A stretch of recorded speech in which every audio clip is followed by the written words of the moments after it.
भक्ति स्पिरिचुअल में आप सबका स्वागत है। आज बात करते हैं ऋग्वेद पे। ऋग्वेद में ऐसा क्या है? ऋग्वेद का नाम आप सब बहुत सुनोगे। चारों वेद में प्रथम वेद है ऋग्वेद। और ऋग्वेद में ऐसा क्या क्या है, क्या जानकारी मिलती है, अभी ऐसा क्या है जो सब लोग ऋग्वेद से लेके फॉलो करते हैं। एक ज्ञान जो है ना, वैदिक ज्ञान है, हम सब की धरोहर है। ये हम सबको जानना चाहिए और समझना चाहिए, और आने वाली पीढ़ी को भी समझाना चाहिए कि हमारे पूर्वज कितना ज्ञानी थे, उनको कितना ज्ञान था। वो तब ऐसे ज्ञान ले आए जब कोई संसाधन नहीं था। ऋग्वेद इसको कहा जाता है कि ये एक जगह पे लिखा नहीं गया है, इसको जगह जगह से स्टोर किया गया है। तब कोई भी संसाधन, यहाँ तक कि पेन या फिर स्याही कलम कुछ भी नहीं था, कुछ भी नहीं। और तब लोग लिखते थे, कैसे लिखे थे? पत्तों पे लिखे थे। और किस तरह से एक जगह इकट्ठा किया गया, जिसको जो एक जगह इकट्ठा किए थे इस ज्ञान को, उन्हीं को वेद व्यास कहा जाता है। व्यास मतलब वेद ज्ञानी होता है, वेद का ज्ञानी इकट्ठा किए, जो कि आज हम तक मंत्र के द्वारा या भी बहुत सारी चीज़ों को से हमें पता चलता है कि कितनी श्रेष्ठ थी सभ्यता हमारी। और वहाँ से ये जो धरोहर आई है ना, अब हम सबका परम कर्तव्य है कि इसे आगे बढ़ाएं, समझाएं। क्या हम सब के घर में जो बच्चे रहते, क्या उनको पता रहता है कि वेद में क्या है, जो है महाभारत में क्या है, रामायण में? मान लीजिए टेलीविज़न में देख के महाभारत रामायण में थोड़ा बहुत जानते होंगे, लेकिन पुराण में, उपनिषद में, वेद में, स्मृति में, धर्मशास्त्र में, इस सब में क्या है, इस सबको जानना जरूरी है। तो आज इसी बात करते हैं। ऋग्वेद में ऐसा क्या है, ऋग्वेद के बारे में पूरे डिटेल्स जानकारी, मुख्य मुख्य चीज़ें ले रहे हैं, ठीक है। ऋग्वेद जो है सबसे प्राचीनतम पांडुलिपि शारदा लिपि में प्राप्त हुई है। जब मिली थी तो शारदा लिपि में लिखी गई थी। सबसे पहले फ्रीडिस रोजेन ने 1838 में लैटिन में ऋग्वेद का संपादन प्रारंभ किया। जो अमेरिका की भाषा होती है, उसी भाषा में ऋग्वेद का संपादन किए थे फ्रीडिस रोजेन। लेकिन उनका कार्य तब अधूरा रह गया जब उनकी अकाल मृत्यु हो गई। इसके बाद मैक्स मूलर ने सबसे पहले सायण भाष्य सहित ऋग्वेद का संपादन किया। लेकिन प्रकाशित संपूर्ण ऋग्वेद को अंग्रेजी अनुवाद विल्सन का था। ऋग्वेद का सर्वोत्तम अंग्रेजी भाष्य ओल्डेनबर्ग ने माना है। ओल्डेनबर्ग का वैदिक समालोचना में वही स्थान है जो वेदांत में शंकराचार्य जी का है। ऋग्वेद की ऋचाओं का पाठ होता करता है। होता मतलब एक तरह का, जिसे कहा जाता है ना, पंडित या फिर आप जिससे यज्ञ करवाते हैं, उनको पहले होता कहा जाता था। होता एक पद था, इसीलिए वेद का एक नाम होत्र वेद भी है। ऋग्वेद का ईरानी ग्रंथ अवेस्ता के साथ अद्भुत समानता है, उससे बहुत सारी समानता मिलती है अवेस्ता के साथ। अवेस्ता और ऋग्वेद भारोपीय भाषा के दो प्राचीनतम ग्रंथ हैं। लेकिन भारोपीय भाषा परिवार के बीच भी ऋग्वेद ही प्राचीनतम साहित्य है। मतलब ये माना जा सकता है कि संसार में सबसे प्राचीनतम साहित्य ऋग्वेद ही है। ऋग्वेद जहाँ से शुरू होता है वहाँ पे अग्नि की उपासना, सबसे पहले अग्नि की उपासना की गई है उसमें, ऋग्वेद में। ऋग्वेद में संग्रहित मंत्रों को ऋचा कहा जाता है। गायत्री मंत्र जो है ऋग्वेद से ही लिया गया है। जो सारे ऋचा है ना, जो मंत्र को संग्रहित किया गया, उसको पद कहा जाता है। और ये सारे पद में हैं, पद कहा जाता नहीं, पद में हैं सारे। हाँ, ऋग्वेद को सूक्त में लिखा गया है, जिसका अर्थ होता है अच्छा आदर्श होता है। मतलब अच्छा आदर्श, इसको कहा जाता है सूक्त, मतलब होता है अच्छा आदर्श। एक सूत्र में कम से कम 3 मंत्र होने ही चाहिए। वेदों की भाषा संस्कृत है और लिपि ब्राह्मी है। ऋग्वेद एक संहिता है जिसमें कुल 10 मंडल हैं, जो खंड कहा जाता है। अब जैसे कोई बुक लेंगे तो इस खंड में इतना, इस खंड में से, तो वैसे ऋग्वेद में मंडल था। मतलब मंडल है। और 10 मंडल होने के कारण ऋग्वेद को निरुक्त में सततई कहा गया, 10 तई कहा गया है। कुछ कुछ नाम इधर उधर हो जाते हैं हमारे दिमाग में, तो 10 तई कहा गया है। और इन्हीं भाषाओं के स्तर पर ओल्डेनबर्ग ने इन मंडलों को कालक्रम के अनुसार निर्धारित किया था। वही ओल्डेनबर्ग जिनकी अकाल मृत्यु हो गई थी। और उन्होंने ये भी निर्धारित किया था कि पहला मंडल और 10वां मंडल नया है, और सबसे अधिक संख्या में सूक्त 10वें मंडल में और पहले मंडल में ही है। दोनों में सूक्तों की संख्या 191 है, परंतु सबसे ज़्यादा मंत्र संख्या जो है वो प्रथम मंडल में है, और सबसे कम सूक्त और मंत्र संख्या दूसरे मंडल में है। सूक्त मतलब कम से कम उसमें 3 मंत्र होता था, ठीक है।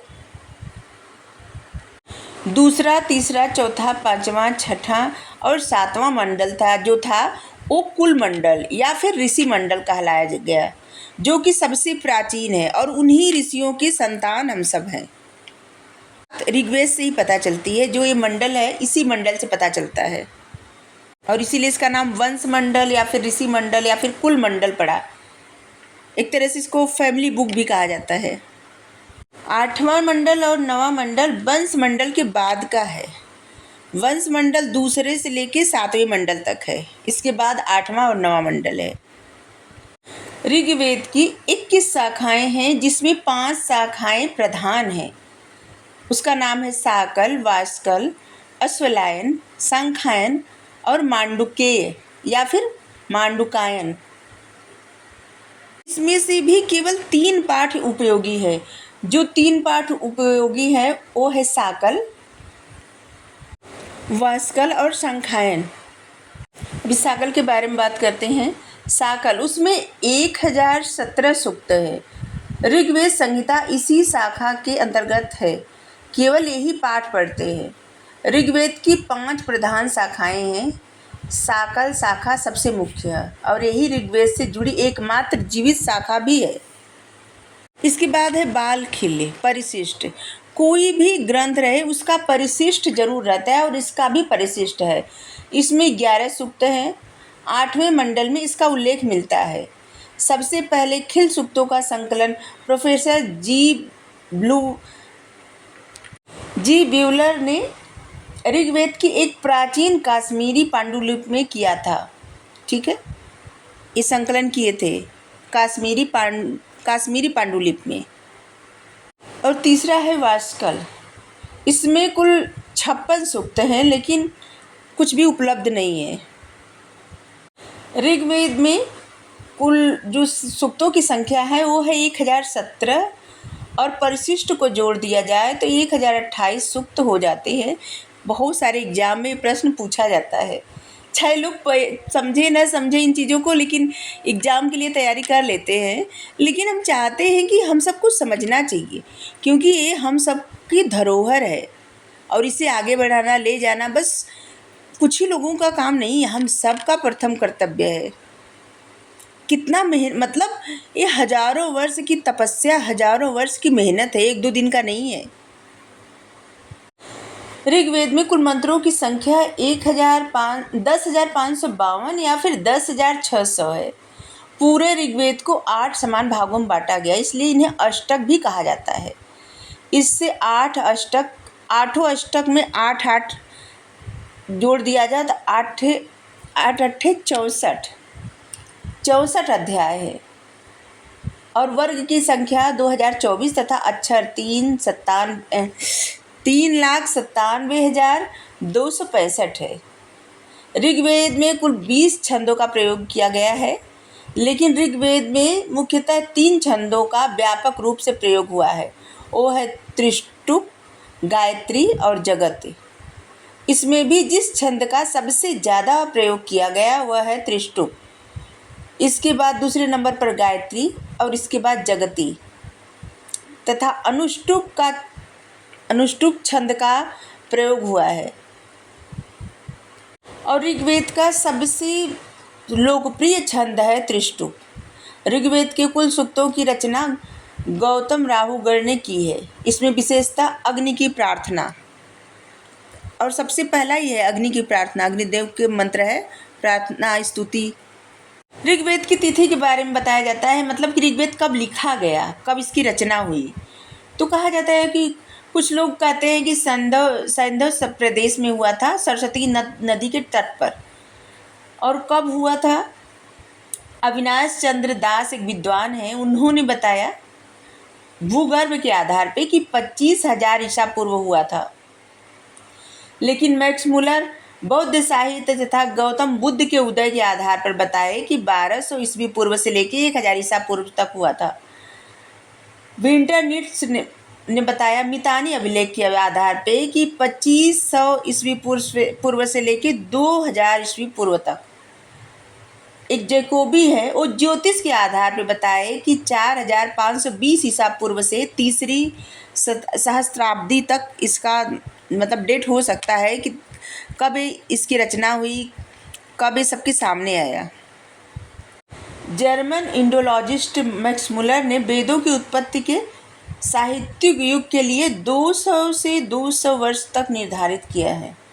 उन्होंने छंद काल 1200 ईसा पूर्व से लेके 1000 ईसा पूर्व और मंत्र काल 1000 से लेके 800 ईसा पूर्व, ब्राह्मण काल 800 ईसा पूर्व से लेके 600 ईसा पूर्व तथा सूत्र काल 600 ईसा पूर्व से लेके समय निर्धारित किया है। परंतु मैक्स मुलर का मत बोगोज कोई अभिलेख से है। बोगोज कोई अभिलेख जो है उसमें से इनको पता चलता है कि 1400 ईसा पूर्व में प्राप्ति हुई थी इसकी, जिसको ध्वस्त कर दिया गया था। और अंत में उन्होंने बाद में यह संभावना प्रकट की कि इसकी रचना 3000 ईसा पूर्व भी हो सकती है। अब आप सब सोचिए कितने हजारों साल पहले का है और कितने हजारों साल की मेहनत होगी। बहुत सारे पाश्चात्य विद्वान ऐसे हैं जिनकी बहुत रुचि थी और वो ये साबित करने में, पढ़ने में कि क्या लिखा गया, कैसे, कौन लिखा था, और सब अपने अपने अनुसार बताए। बाल गंगाधर तिलक जी ने ज्योतिष गणना के आधार पर ये बताया कि वेदों के जो अधिकांश सूक्त की रचना हुई है वो है 4580 ईसा पूर्व। तिलक ऋग्वेद के प्राचीनतम अंश को 6000 ईसा पूर्व के आसपास लिखा हुआ बताते हैं। प्रोफेसर जैकोबी ने नक्षत्रीय गणना तथा लुडविग ने सूर्य ग्रहण के आधार पर इसका काल निर्धारण किया है। मोटे तौर पर पूर्व वैदिक काल या फिर ऋग्वैदिक काल को 1500 ईसा पूर्व से लेकर 1000 ईसा पूर्व तक माना जाता है। इसके बाद फिर उत्तर वैदिक काल की शुरुआत मानी जाती है। पहले बताए थे ना कि ऋग्वेद में 10 मंडल है। चलिए बात करते हैं उस मंडल में क्या है। ऋग्वेद के जो मंडल है उस मंडल में क्या है। प्रथम मंडल में क्या है? प्रथम मंडल जो है उसमें 50 सूक्त कण्व ऋषियों द्वारा लिखे गए हैं। दीर्घात्मा, अगस्त्य आदि के मंत्र इसमें हैं। इस मंडल के ऋषियों को शतर्चिन कहा जाता है। शतर्चिन। इसमें 20 राजाओं के युद्ध का भी उल्लेख है, जिसमें 60,099 राजाओं ने भाग लिया था। हलवाहे का गीत भी इस मंडल में मिलता है। और दूसरे से लेकर 7वां मंडल तक जो है वंश मंडल, जो हम पहले बता चुके, और इसी में आता है नहीं, प्रथम मंडल में है जो अग्नि का सूत्र है। इंद्र को जैसे अग्नि की प्रार्थना की गई है, इंद्र की प्रार्थना की गई है और इनके लिए मंत्र बोला गया है। दूसरा मंडल गृहस्मद ऋषि का है। उनको विश्व का पहला अभियांत्रिकी भी माना जाता है। तीसरा मंडल है विश्वामित्र जी का। इनको पहला धर्मगुरु माना जाता है। विश्वामित्र कुशिक कुल के थे और इसी मंडल में गायत्री मंत्र का भी उल्लेख है, जिसकी रचना विश्वामित्र जी ने ही अनार्यों को आर्य बनाने के लिए की थी। गायत्री मंत्र सवित्र को संबोधित है और सावित्री को, और वह सूर्य का एक रूप है जो प्रातः काल की देवी हैं। जो लाल रंग के सूर्य दिखाई देते हैं उषा काल, उन्हीं को कहा जाता है। विश्वामित्र जी जो है ये क्षत्रिय थे, ये ब्राह्मण नहीं थे, लेकिन ये अपनी तपस्या के बल पर ब्राह्मण बने और इन्होंने गायत्री मंत्र को इन्हीं की देन है गायत्री मंत्र। अपनी तपस्या से ही गायत्री मंत्र को मतलब ले आए थे। चौथा मंडल है वामदेव का और इसमें कृषि मंत्रों का भी उल्लेख किया गया है। पांचवा आत्रि ऋषि को संबोधित किया गया है, मतलब संबंधित है और संबोधित भी किया गया है। छठा है भारद्वाज ऋषि से संबंधित। सातवां है वशिष्ठ ऋषि से संबंधित। यह मंडल वरुण देवता को समर्पित है। जो सातवां मंडल है वशिष्ठ ऋषि से संबंधित है और वरुण देवता को भी समर्पित है। इसी में दशराग युद्ध का वर्णन मिलता है, जो 10 राजाओं का युद्ध हुआ था। इसी मंडल में प्रसिद्ध मांडुक सूक्त भी है, जिसमें वेद पाठी ब्राह्मणों की तुलना वर्षा ऋतु में बोलते हुए मेढकों से की गई है। आठवां में है कण्व ऋषि के बारे में और नौवां है अंगीरा ऋषि का। इस मंडल के ऋषियों को पावमान्य कहा जाता है। इसमें कुल 114 सूक्त हैं, जो सोम देवता को समर्पित हैं। अधिकांशतः एफेड्रा नामक पौधे से सोम की पहचान की जाती है। सोम एक तरह का जैसे नशा होता है। सोम की दुर्लभता होने से पुतिका नामक लता का भी प्रयोग आजकल किया जाता है। सोम को ही पवमान कहते हैं। चूँकि यह मंडल सोम को समर्पित है, इसलिए इसे पवमान मंडल भी कहा जाता है। ब्राह्मण अपना देवता सोम को मानते हैं। सोम हिमालय की मुंजवत या फिर मुजवान चोटी पर उगता है। इसका पान वही करेगा जो 3 वर्ष तक गृहस्थ जीवन व्यतीत कर चुका हो। अथर्ववेद में मुंजवत का उल्लेख एक जात के रूप में भी किया गया है। और 10वां मंडल है, इसमें क्या है? इसमें है ऋषियों को महासुक्ता या फिर क्षुद्र सुक्त कहा गया है। श्रद्धा, कामायनी, इंद्राणी, सची आदि के मंत्र इसी में है। पुरुष सूक्त, नासदीय सूक्त, नदी सूक्त, दुत्कर मतलब जुआरी विषाद सूक्त, मतलब जुआ खेलना छूट जाए इसके लिए सूक्त है। जुआरी की पत्नी का विलाप इसी में है। हिरण्यगर्भ सूक्त, वाक सूक्त और सूर्य सूक्त, ये सब 10वें मंडल में है। सबसे पहले सूर्य सूक्त को, जिसे विवाह सूक्त भी कहा जाता है, एक विवाह संस्कार से जुड़े हुए अनुष्ठानों का उल्लेख मिलता है। इसी ऋग्वेद में, जो हिंदू धर्म में जो वैदिक विवाह होता है ना, वैदिक धर्म मतलब वैदिक रीति रिवाज के अनुसार, इसी सूक्त में मिलता है, सूर्य सूक्त में, जो कि 10वें मंडल में है। और इसमें सूर्या का सोम से विवाह का वर्णन है, जिसमें अश्विन ने घटक का कार्य किया है। और इसमें स्त्री को साम्राज्ञी कहा गया है। पत्नी को पति के साथ रहने तथा प्रजा समृद्धि के लिए इसमें उपदेश दिया गया है। सूर्य सूक्त के अनुसार एक कन्या घर का धरोहर तथा विनाश की संभावना से युक्त एक अपरिचिता भी होती है। इसका मतलब है एक कन्या चाहे तो घर को बना दे या तो घर को मतलब विनाश कर दे। अथर्ववेद में भी विवाह से संबद्ध 2 सूक्त है। और इसी के 10वां मंडल है, इसमें 100 संस्कार से जुड़े मंत्र भी हैं। और कहा जाता है, जिस प्रकार माता अपने पुत्र को वस्त्र से ढक देती है, उसी प्रकार हे भूमि तुम भी 100 को अपने से आच्छादित कर लो। इसके अच्छ सूक्त में जुआरी का संदेश दिया गया है। अच्छशाला मतलब जुआ घर में मत जाओ, उसमें लिखा गया है। दूत या जुआ कभी मत खेलो, खेती करो, इसी में लिखा गया है। ये सब 10वें मंडल में है। और इस मंडल के एक सूक्त में दान की महिमा का भी महत्व है। दान का महिमा बड़ा ही ओजस्वी वर्णन है, जहाँ पे मन को लौट आने का वर्णन है। जो लोग दान करते हैं उनका भला कैसे होता है, कितना, मतलब ये सब चीज़ें लिखी गई उसी में। अब सोच की कल्पना करके देखिए कि अभी का नहीं, ये जो 2000 शताब्दी है इसके बात नहीं, इसमें आप जाइए ईसा पूर्व 4500 साल पहले ईसा पूर्व जाइए, और इसके बाद किस चीज़ से क्या क्या सोचे होंगे, कैसे लिखे होंगे, ऐसे ऐसे मंत्र, ऐसे रीत रिवाज, मतलब जो आज तक सब लोग फॉलो करते हैं, और किस तरह से वो अपनी बातें पहुंचाए होंगे। अद्भुत नहीं है? इसीलिए कहते हैं धरोहर है हम सबका। और इसी में है पुरुष सूक्त। पुरुष सूक्त में वर्णाश्रम की प्राचीनतम जानकारी मिलती है। इसी से शूद्र वर्ण का पहली बार उल्लेख हुआ है और इसमें वर्णित है, मतलब बताया गया है कि आदि पुरुष के मुख से ब्राह्मण, भुजा से क्षत्रिय, जंघा से वैश्य और पैर से शूद्र की उत्पत्ति हुई। और इसी मंडल के 95 सूक्त में पुरुरवा, उर्वशी और एल संवाद है। इसमें सर्वेश्वरवाद का स्पष्ट उल्लेख मिलता है। इसमें पत्नी को पति के साथ रहने तथा प्रजा समृद्धि के उपदेश दिया गया है।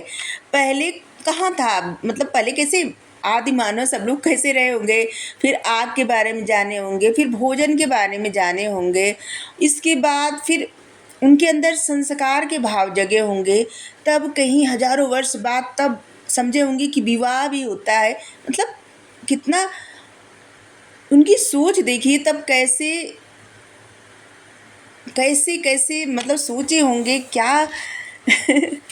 अगर वो लोग ऐसा कुछ नहीं करते तो क्या सब लोग एक संस्कार में बंधे रहते, क्या गृहस्थ आश्रम में रहते, क्या ऐसा कुछ होता? नहीं होता। सब लोग अलग अलग अलग खाना बदोशों की तरह घूमते रहते, आग खोजते रहते। और इसी में है नासदीय सूक्त। इसी में सबसे पहली बार निर्गुण ब्रह्मा, एक ईश्वरवाद की चर्चा की गई है। और इसमें ब्रह्मांड मतलब सृष्टि की उत्पत्ति का दार्शनिक वर्णन है। बताया गया है कि सृष्टि की उत्पत्ति से पहले न सत था, न असत था, न दिन था, न रात। ऐसे ही ऋग्वेद में वर्णित हिरण्यगर्भ सूक्त का भी संबंध ब्रह्मांड की उत्पत्ति से था, जो कि अभी भी चर्चा का विषय है। कुछ फिजिक्स के अंतर्गत आता है, कुछ मेटाफिजिक्स के अंतर्गत आता है। मतलब जो फिजिक्स में नहीं हो सकता, जैसे जिसका सही सही जानकारी नहीं मिल सकता, और उसको मेटाफिजिक्स में सब लोग डालते हैं। और आज की कितने हजार वर्ष पहले, ईसा वर्ष पहले बता दिए थे कि पृथ्वी की उत्पत्ति के बाद, मतलब उनके अंदर एक जानने की लालसा थी और अपने अपने अनुसार कैसे बताए थे कि ब्रह्मांड कैसे हुआ, पृथ्वी की उत्पत्ति कैसे हुई, और उसके बारे में मंत्र और उसके बारे में और भी बहुत सारी चीज़ें उन्होंने लिखा, बताया, जो कि पाश्चात्य में अभी सिर्फ उनकी संस्कृति सिर्फ 2000 वर्षों की है। और सोचिए हमारी संस्कृति इतनी प्राचीन है। ऋग्वेद में वर्णित जो बातें हैं, जिस बातों का वर्णन किया गया है, इसमें बृहस्पति और जुहू की कथा है। ये 30 दिनों की कथा है। सूर्य चंद्र ग्रहण, शैल चिकित्सा, राज यक्ष्मा रोग, निदान, रक्षोहा सूक्त, चतुसमुद्र मतलब 4 समुद्रों का वर्णन मिलता है। शास्त्रों या फिर युद्ध के उपकरणों के और प्रशस्ति, इन सब के बारे में बताया गया है। और इन सब की ऋचा, मतलब उस सबको एक प्रक्रिया होती है जिसको ऋचाओं कहा जाता है, ऋचा। और इसी में पहली बार पुरमित्रा एवं विभेद के प्रेम विवाह का उल्लेख हुआ है। ऋग्वेद में ही सबसे पहला प्रेम विवाह का उल्लेख हुआ है, वो है पुरमित्रा और विभेद। उसमें पुरमित्रा खुद को अपने अपहरण की योजना भी बनाती हैं और अपना अपहरण करवा के विभेद से विवाह कर लेती हैं। अद्भुत कितने हजारों वर्ष पहले की एक रचना है, एक घटना है। और इसी में बताया गया है कि विवाह को एक संस्था के रूप में दीर्घात्मा ऋषि ने विकसित किया है। ऋग्वेद के विवाह सूक्त में विवाह गीतों का भी वर्णन किया गया है कि विवाह में कब कब कौन से गीत गाने चाहिए। गीत काव्य के सबसे सुंदर उदाहरण ऋग्वेद में मिलते हैं और विशेषकर उनमें उषा देवी को संबोधित किया गया है। इसमें सा, संस्कृति, प्रतिमा, विश्ववारा, मतलब ये सब विश्व के कल्याण के लिए है।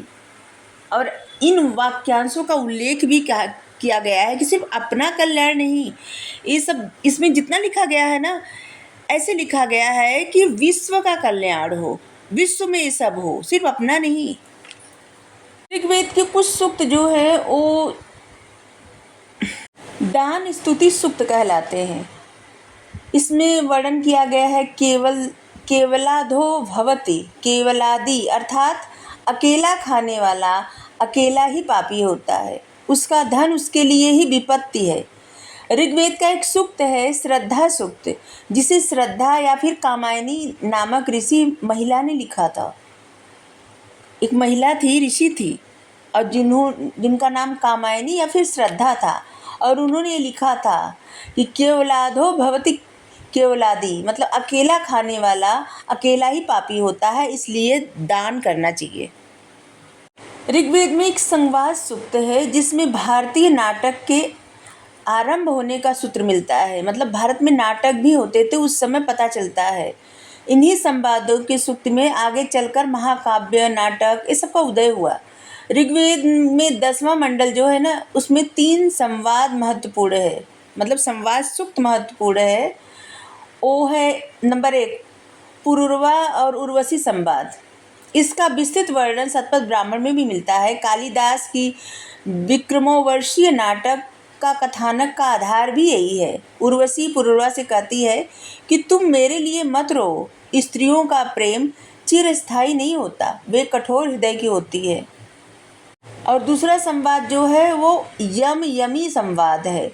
इसमें यमी अपने भाई यम से प्रजनन के उद्देश्य से संभोग की विनती करती है, परंतु यम उसके प्रस्ताव को यह कहकर अस्वीकार कर देता है कि ऐसा करना ऋतु के विपरीत होगा, ऐसा करना वरुण मित्र के आदेशों का उल्लंघन होगा। और इसी में है शर्मा पड़ी संवाद। इसमें इंद्र की शर्मा मतलब एक कुतिया आर्य लोगों के पराक्रमा की गाथा गाती है और प्राणियों को धमकाती है। इस सूक्त में कुतिया शर्मा द्वारा दूत के कर्तव्यों का सुंदर वर्णन किया गया है।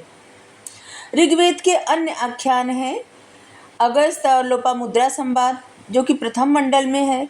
वशिष्ठ और विश्वामित्र, शर्मा और पड़ी, देवापी और शांतनु आख्यान, ऋग्वेद में इस सब वर्णन किया गया है।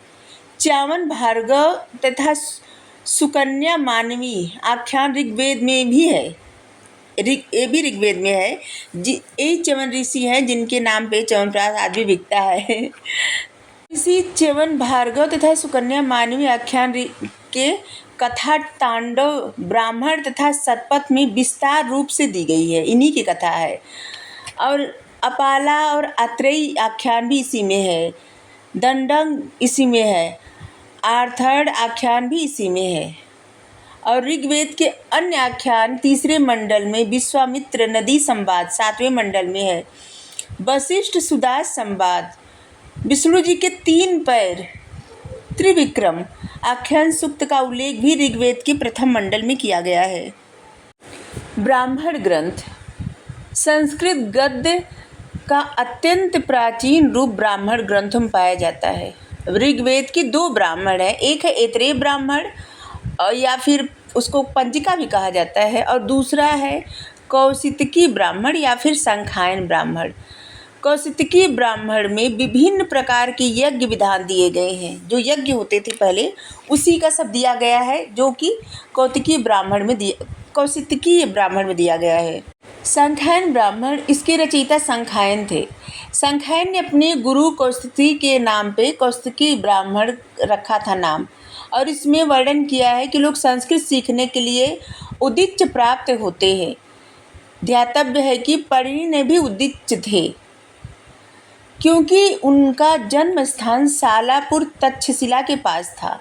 यज्ञ में हिंसित पशुओं के विषय में कहा गया है कि दूसरे लोक में जाकर यज्ञ करने वालों को ही खाते हैं। रुद्र एवं उसमें उनसे जुड़े हुए व्रत इसी में उल्लेख किए गए हैं संखायन ब्राह्मण में।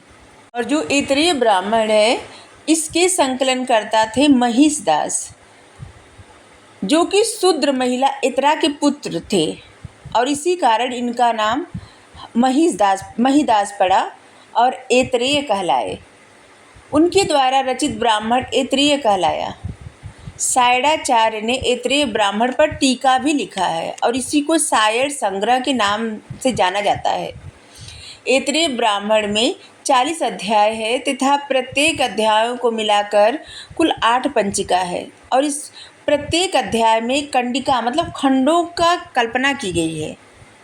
अब जानते हैं ऐतरेय ब्राह्मण में क्या है। आज ऋग्वेद में क्या क्या है, आप सब ध्यान से ज़रूर सुनिएगा। कहाँ से कौन सी बातें आई थी और कभी जो हमारे रीति रिवाज संस्कार हैं कहाँ से आए हैं। ऐतरेय ब्राह्मण में कुछ बातें जो है उसको हम बता रहे हैं। इसमें राज्याभिषेक के बारे में बताया गया है। इसके नियम है। राज्य और राजा की उत्पत्ति का सिद्धांत भी बताया गया है। युद्ध में जब देवता पराजित हुए थे, प्रजापति के नेतृत्व में इंद्र को अपना राजा चुने थे। इस सब का जो है इसी में बताया गया है। और इसी ग्रंथ के में कहा गया है कि उन्होंने सोम को अपना राजा चुना है। इंद्र को राजा चुना, फिर सोम को भी अपना राजा चुने थे, इसी में बताया गया है।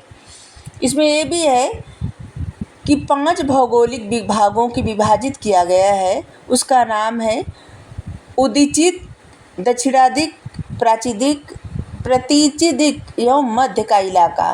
ध्रुवा मध्या मतलब प्रतिष्ठादिक, ये पहले नाम था भारत में ही भौगोलिक स्थान का, हिंदुस्तान में। ठीक है। महत्व की दृष्टि से सबसे पहले क्षेत्र जो मध्य का है, केंद्रीय इलाका था, जिसे शिष्ट देश कहा गया है। इसमें कुल 10 प्रकार की शासन प्रणाली का उल्लेख है। यह भी बताया गया है कि ये शासन प्रणालियाँ किन प्रदेशों में प्रचलित थी। वैराज्य, कुरु, पांचाल, मत्स्य आदि देश मतलब राज्य का भी उल्लेख मिलता है इसी में। इसी में बताया गया है कि चक्रवर्ती नरेशों द्वारा संपादित राजसूय यज्ञ, सोम यज्ञ तथा इंद्र महाभिषेक यज्ञ का विस्तृत विवरण ऐतरेय ब्राह्मण में दिया गया है। इसमें कुछ प्राचीन अभिव्यक्ति और चक्रवर्ती राजाओं के नाम भी दिए गए हैं। राजा द्वारा राज्याभिषेक उस समय लिए जाने वाला शपथ, सब कुछ है। पुरोहित का नाम, पुरोहित का कार्यकाल। इसमें दुष्यंत के पुत्र भरत से संबंधित गाथाएं भी है। भरत ने इंद्र महाभिषेक यज्ञ अपने पुरोहित दीर्घात्मा ममता के पुत्र के निर्देशन में किया था।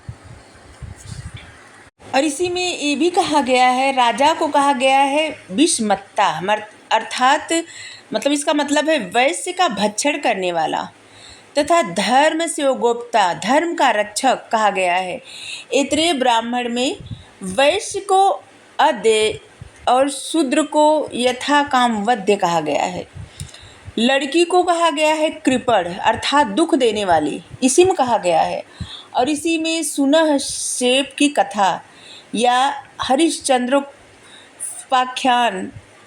मतलब इंद्र का प्रसिद्ध कथन, चरैवती चरैवती मतलब बढ़े चलो बढ़े चलो, इसी में वर्णन किया गया है। इसमें सूर्य का उदाहरण देकर बताया गया है कि सूर्य निरंतर चलता रहता है, अतः उसकी कांति अच्छे है। ये सब पहले दिया गया था। इसका मतलब ये नहीं कि अभी भी ये सब पालन करते हैं। जैसे लड़कियों के बारे में कि पहले क्या कहा गया कि जो है दुख देने वाली, तो मतलब कुछ चीज़ें ऐसी थी जो मानने योग्य नहीं थी। लड़कियों को रीढ़ कहा गया है, तो अभी सब लोग नहीं मानते। जो मानने योग्य नहीं है उसको नहीं माना गया। जो मतलब हम सिर्फ ये बताने का प्रयास कर रहे हैं कि कहाँ पे क्या लिखा गया था, कहाँ से जो रीति रिवाज संस्कार जो आए थे कहाँ से आए हैं। ठीक है। और इसी ऐतरेय ब्राह्मण में ही चतुर्युग मतलब 4 युग का वर्णन है। कलयुग, द्वापर, त्रेता और सतयुग। इसकी सुंदर सुंदर व्याख्या भी की गई है। सोया हुआ व्यक्ति को कलयुगी व्यक्ति कहा जाता है। उसमें न बना हुआ है कि एक सोया हुआ व्यक्ति है, उसको कलयुगी व्यक्ति कहा गया है। ऐतरेय ब्राह्मण का कथन है कि अतिथि सत्कार सबसे बड़ा यज्ञ है। जर जोरू जमीन को संघर्ष का मूल कारण इसी में बताया गया है। इसमें समुद्र का भी उल्लेख मिलता है। ऐतरेय ब्राह्मण के अनुसार जो मनुष्य एक बार पाप करता है, इसके पश्चात अन्य पाप भी करता है, उसमें श्रद्धा और सत्य की मिथुन कल्पना की गई है। श्रद्धा पत्नी है, सत्य यजमान है। सत्य श्रद्धा के साथ संयुक्त होकर स्वर्ग लोकों को जीत लेता है। और ऐतरेय ब्राह्मण में ही बताया गया है कि ब्राह्मणों को राज्याभिषेक के अवसर पर ब्राह्मणों को खेत का फिर जमीन का दान दिया गया था। लेकिन इसी ग्रंथ के अंत में लिखा गया है कि राजा ने ब्राह्मण को भूदान करना चाहा तो धरती ने स्वयं प्रकट होकर जाने से इनकार कर दिया। ऐतरेय ब्राह्मण में एक महत्वपूर्ण कथन ये भी कहा गया है कि अग्नि देवताओं में प्रथम है और विष्णु अंतिम है, सब देवता उनके बीच में हैं। इसमें ये भी है, वरुण देवता का कथन मिलता है कि जब राजा हरिश्चंद्र ने अपने पुत्र के स्थान पर एक ब्राह्मण अचितगर्त के पुत्र सुनहसेब की बलि दी जा रही थी, तो एक ब्राह्मण बलि हेतु किसी क्षत्रिय की जगह अधिक उपयुक्त है। इसमें राजा हरिश्चंद्र को जलोदर रोग होना तथा विश्वामित्र द्वारा पुनः सेब को अपना दत्तक पुत्र या ज्येष्ठ पुत्र घोषित करना तथा उनके द्वारा अपनी 50 पुत्रों को शाप देना, वे आंध्र मुति पौंड शबर आदि में बदल दिए जाए आदि विवरण मिलता है। मतलब हरिश्चंद्र की कथा भी इसी में है और इसी में विश्वामित्र जी का भी है। विश्वामित्र ने सनुसेब का नाम देवरात रखा था, ये भी है इसमें। और इसमें है दासी पुत्र कवश एलुस। आख्यायिका इसमें मिलती है कि कवश एलुस ऋग्वेद के कुछ सूक्तों के मंत्र दृष्टा है। आरण्यक ऋग्वेद के 2 आरण्यक है, एक ऐत्रेय व एक कौशितकी, वो तो बता दिए। उपनिषद ऋग्वेद के 2 उपनिषद हैं, ऐत्रेय या कौशितकी उपनिषद में काशी नरेश अजातशत्रु यो बालाकी गार्ग्य का संवाद मिलता है। ऐत्रेय उपनिषद में 3 लोक तथा इनके लिए लोकपाल का सृजन, वायु की अन्न काम, पुरुष के 3 जन्म, प्रज्ञान को ही ब्रह्मा बताया गया है। तो आज के लिए इतना आप ज़रूर ध्यान से सुनिए, खुद भी समझिए, खुद भी जानिए, अपने बच्चों को भी समझाइए, अपने भाई बहन को समझाइए। अगर आप क्लास में सिर्फ ऐसे बस बच्चों को पास होने के लिए पढ़ाते हैं तो ये समझा के पढ़ाइए, ठीक है। तो ये सब के लिए है, आप देखिए, सुनिए, समझिए। Thank you.